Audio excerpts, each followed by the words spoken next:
সবাই এসেছিলেন একেবারে? এই বাবা আসেনি, ওই বাবা তো আসেনি, আসেনি, আমিও করতে পারি না। ওই ভাই অনেক মা ছিল দেখা করবো বলে আজকে দাদারা এসছে খুব।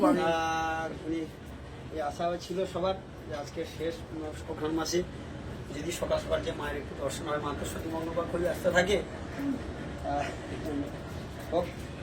আরেকটা শুনি দাও বাবা। দেখো আগেবারে বাবারা গান শুনে গিয়েছিল সবাই জানো, আমি লাইভ করেছিলাম, তোমরা সবাই খুব ভালো মানে তোমরা ভাই ওরা মানে কমেন্ট করেছিল যে মা আজকে দিনটা আমার খুব ভালো যাবে, হরিনাম শুনছি। তা আজকে আমি সবাই জানো আজকে মঙ্গলবার প্রচুর ভিড় হয়েছে, কাল রাত থেকে 2টো বাস এসে হাজির। আমি সেদিনই বেরোচ্ছিলাম না, দেরি হবে বলে, আমি হরিনামে ভক্তে গেলে রাস্তা আমার আটকে যাবে পা, আমি ঘর থেকেই শুনছি। তো বাবা আরেকটা হয় গান ভাই কৃষ্ণ ছাড়া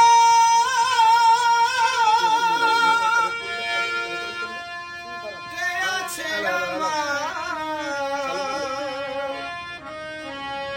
বিশ্ব চরাচর মাঝে, বিশ্ব চরাচর মাঝে কৃষ্ণ ছাড়া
বললেন আমি জানি এর মাহাত্ম্যটা কি।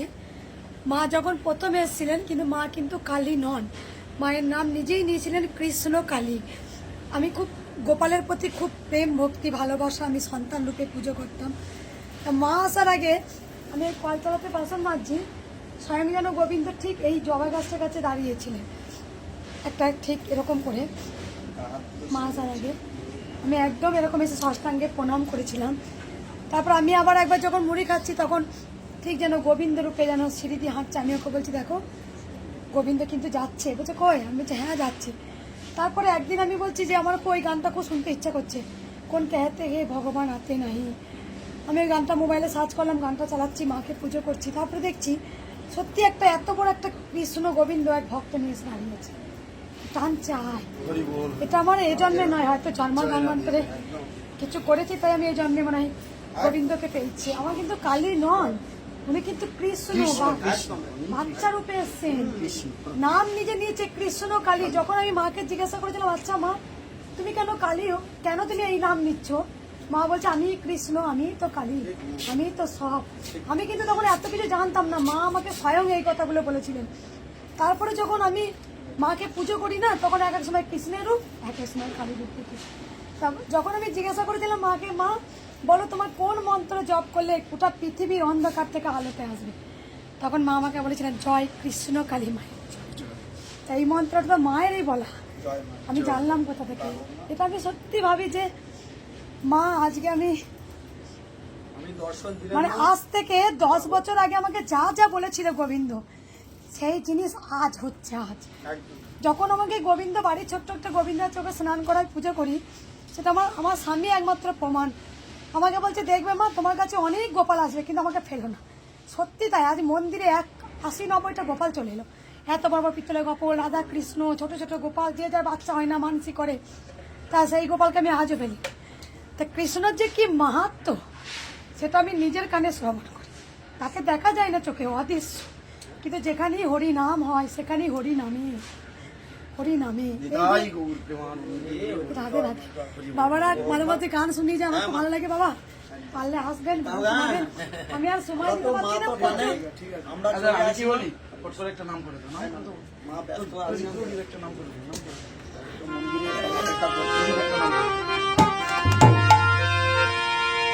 হরে কৃষ্ণ হরে কৃষ্ণ কৃষ্ণ কৃষ্ণ হরে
আমার গোবিন্দ পছন্দ দেখলে মিলে না, আমার গোবিন্দ চাষ আমাদের সাথে শাড়ি হয় না না, আজ আমি গেরুয়া শাড়ি পরবো, গোবিন্দ পছন্দ। বাবা একটু দাঁড়ান, ফল দিচ্ছে আর একটু ফল দিলেও না, বেশি করে বাবারা তো রাস্তাঘাটে খাবে। রাধে রাধে।